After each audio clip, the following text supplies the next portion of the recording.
Приветствую всех на моем канале о плетении, вязании и просто о жизни. В предыдущем видео я показывала, как я крашу трубочки в такой приятный розовый цвет. Мои трубочки подсохли, и сегодня я буду их обрабатывать, то есть подготавливать к плетению. Обрабатывать трубочки я буду при помощи дюфы. Вот такая у меня баночка. Кстати, я разобралась, почему такая разница в дюфе. Оказывается, вот та, которая очень-очень густая, как желе, это немецкое производство, а это наше российское. В принципе, в нынешнее время всем известное то, что производство налажено в России, очень даже хорошо. Пускай даже не то качество, которое хотелось бы, которое было, но она хотя бы есть и будет. Значит, обрабатывать буду, как сказала, дюфа плюс вода и грунтовка. Грунтовка в данном случае не обязательно, можно только дюфа и вода 50 на 50 или 1 к 1. Но я привыкла, мне очень нравится с грунтовкой, поэтому я буду делать так. Есть еще один хороший способ обработки трубочек. Просто взять акриловый лак, 1 к 1 смешать с водичкой. Получается тоже замечательный, хороший результат.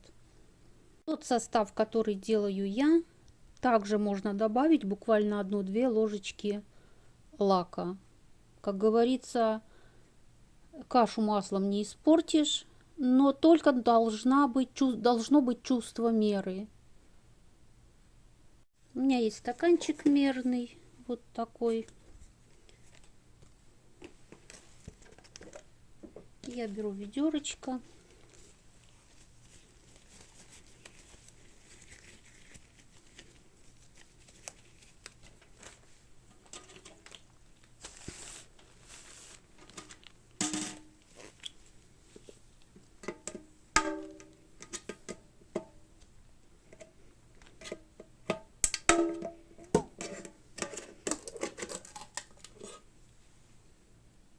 Дюфа густая, но так как она акриловая, я не устаю повторять, что нужно каждый раз хорошо вымешивать, потому что акрил всегда снизу почему-то.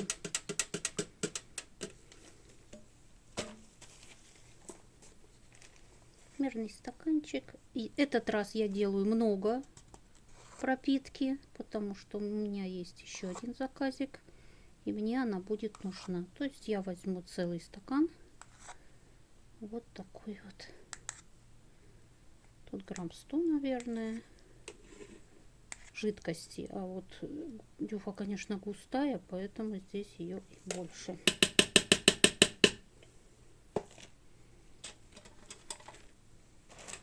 Стороночку. Такая вот густота сметаны. Конечно, немецкая, она намного гуще. Ее сложнее даже размешивать, она кусочками. Ну ничего, справимся и с этой.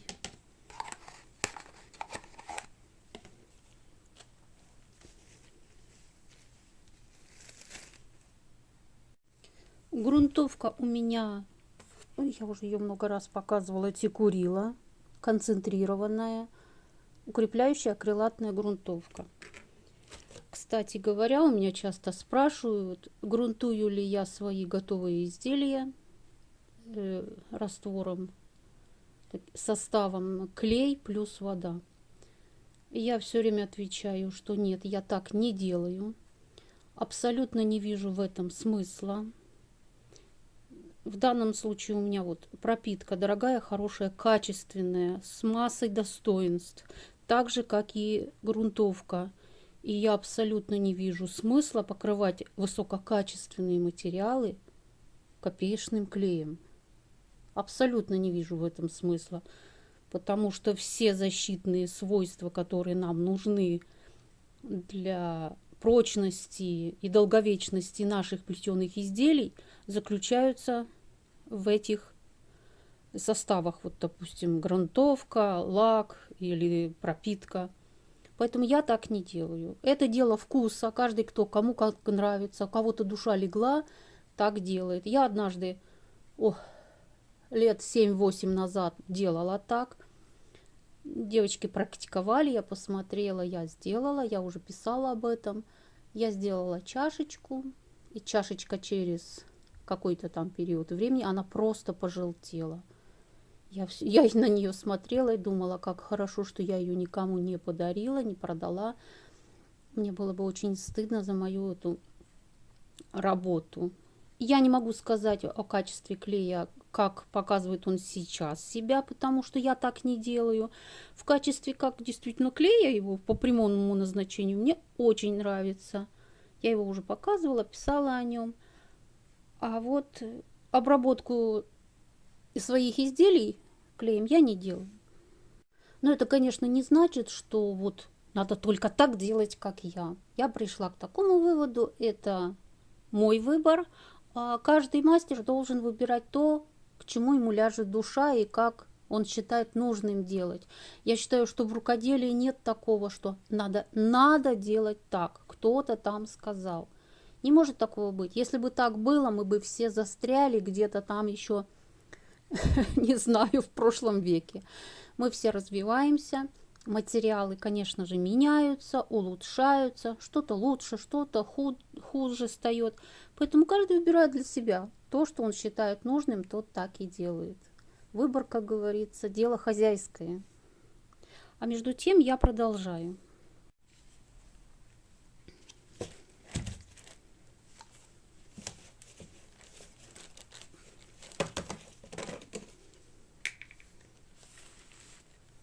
Я буду делать, я уже потрясла,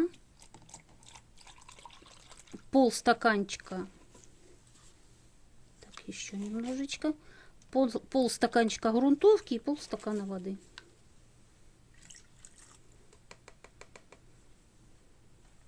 Хорошенько вымешать.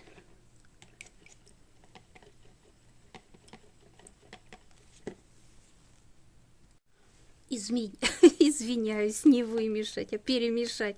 Сейчас ставила хлебушек, поэтому я еще вся там, в тесте. Так вот хорошенечко перемешать. И столько же добавить водички.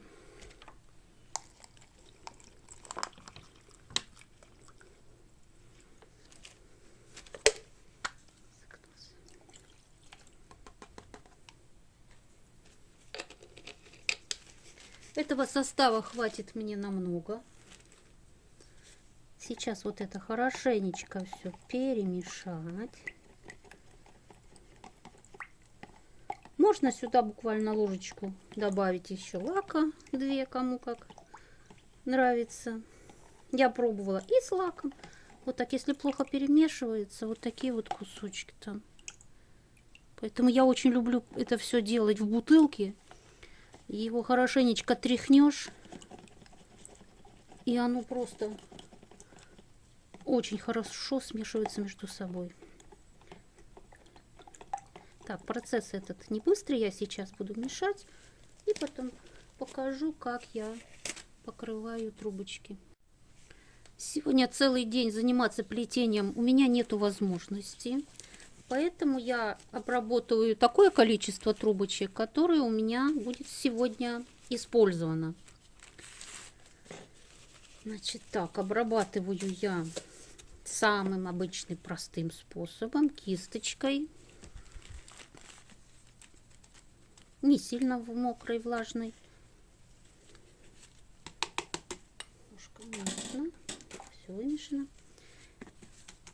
Обрабатываю обычно, промазываю, особо не накладывая пропитку на вот эти места со стыковки.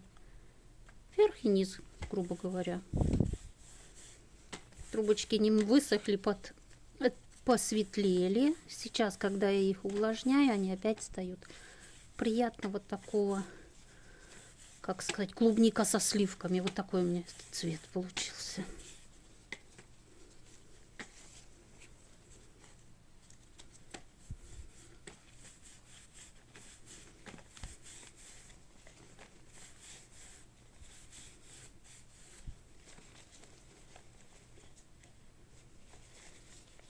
Трубочки я уберу сразу же в пакет. Лучше, конечно, когда вот эти места вообще, извиняюсь, вообще вот открыты, которые должны быть сухими. Но я сейчас пока буду обрабатывать, пока в пакет положу, а потом буду постоянно их перемешивать. У меня уже был печальный опыт, когда я ушла кормить Мусю свою, и я трубочки оставила, и они у меня склеились. Я показывала, какая грусть, печалька у меня случилась тогда. Вот так. Поэтому я сейчас вот так вот в стороночку, но недалеко, все для того, чтобы все время их шевелить. Они должны немножечко образовать такую пленочку от воздуха защитную, которая не будет давать им склеиваться. Это нужно для этого. Ну, в общем-то, все. Я показала, что я хотела. Я буду работать дальше. Всем желаю всего хорошего, ровных рядочков, удачного плетения, всего самого хорошего и, конечно, мирного неба над головой.